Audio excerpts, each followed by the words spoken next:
अस्सलामुअलैकुम वरहमतुल्लाहि वबरकातुहू। जी व्यूअर्स, कैसे हैं आप? उम्मीद है कि आप सब खैर वाफियत से होंगे। अजीज़ो अकारब बहन भाई सब खैर वाफियत से होंगे।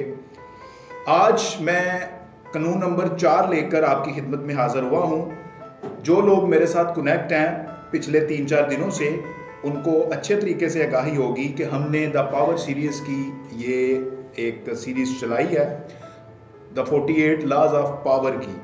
तो तीसरा कानून गुज़िश्ता दिनों में हमने डिस्कस किया, तो आज हम कानून नंबर 4 की हम बात करेंगे।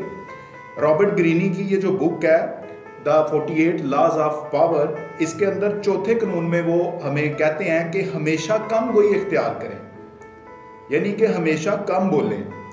बतूनी बंदा अच्छा साबित नहीं होता या वो अपना अजहार अच्छा नहीं करता। Always say less than necessary.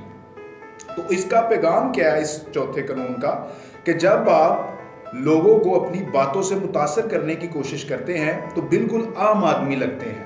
यानी कि जब आप अपने आप को डिफाइन करने के लिए, अपनी एक्सप्लेनेशन के लिए जब आप ज़्यादा बोलते हैं या अपना नंबर आगे बनाने के लिए जब आप ज़्यादा बोलते हैं, तो आप बिल्कुल भी अच्छे नहीं लगते, बल्कि अपनी पर्सनैलिटी को डैमेज कर रहे होते हैं और ख़ुद पर काबू आप खो देते हैं।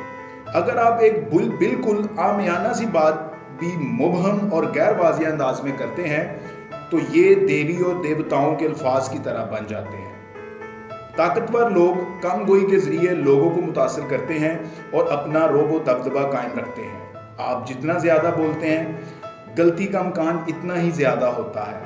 तो इसी तरह जब भी आप, जैसा कि जब आप इंटरव्यू भी देते हैं तो उसकी तैयारी करके जाते हैं कि कौन सी बात कहाँ कहनी है, कितनी कहनी है, कौन सी बात कैसे कहेंगे तो अगला मुतासर होगा। यानी कि आपको फील करवाने की ज़रूरत ना पड़े अगले को कि वो आपको अच्छा समझे। आपने वही मुद्दा बयान करना है जो आप अगले को मीनिंगफुल तरीके से बता सके।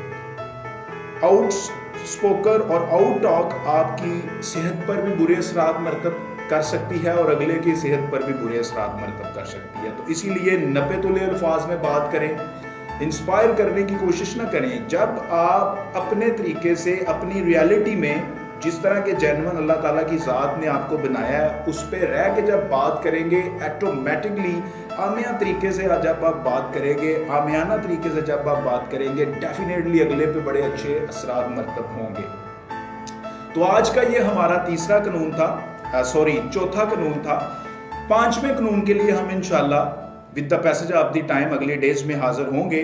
तब तक के लिए आपने अपना बहुत सा ख्याल रखना है और मुझे दुआओं में याद रखना है। बेल आइकॉन को लाजमी क्लिक कीजिएगा, घंटी के निशान को, और चैनल को लाजमी सब्सक्राइब कीजिएगा ताकि हर आने वाली नई वीडियो आपको बर वक्त मिल सके।